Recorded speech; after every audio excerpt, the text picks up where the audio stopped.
Hey groomers, Tyler here out of Colorado with Mr. Smokey. There he is, getting cuter and cuter every day, right? So I just want to talk to you a little bit about blades. Again, as always, oil! No, just kidding, it's not about that today. Oh, it always is, but sometimes you have to replace your cutters, or one falls out or whatever, you're cleaning it and whoops, it slides out. Make sure when you replace the cutter that you're replacing it with the same kind of cutter. This groomer wants all ceramic, so we're replacing hers with ceramic. And see how it's all lined up nicely here? The gap between the comb and the cutter. I'm looking, let me grab a little pointy thing.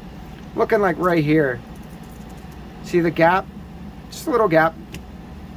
But when we slide this ceramic cutter in, and the way to switch out your cutters is slide one kind of halfway out, put the other one at the end. See, it doesn't slide in there, but if you kind of peel it, the one that you're replacing, peel this side like up to move the spring to allow it to fit in there. Yeah, I think you get it. But as you see now, the teeth are overhanging. This is dangerous. So if you notice that, I can get my skin caught on that. And if I can get my skin caught on that, my finger skin's a lot tougher than a dog's skin.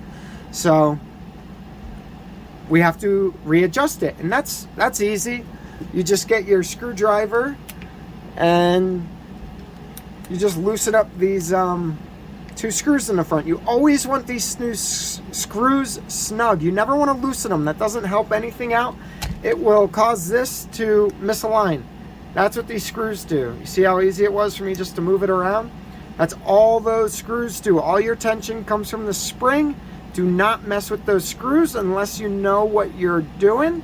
And see, that's about a good alignment there. Just have to even it out. It's funny how when you look down one side, it might look straight, and from the other side, it looks crooked. Looks good to me both sides now, so I'm gonna snug them back up. And this is almost ready to roll. I'm going to realign it a little bit for this customer, but just be aware of that. Not all these cutters are the same thickness.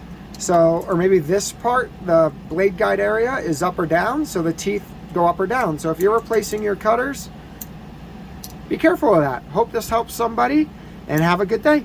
Bye.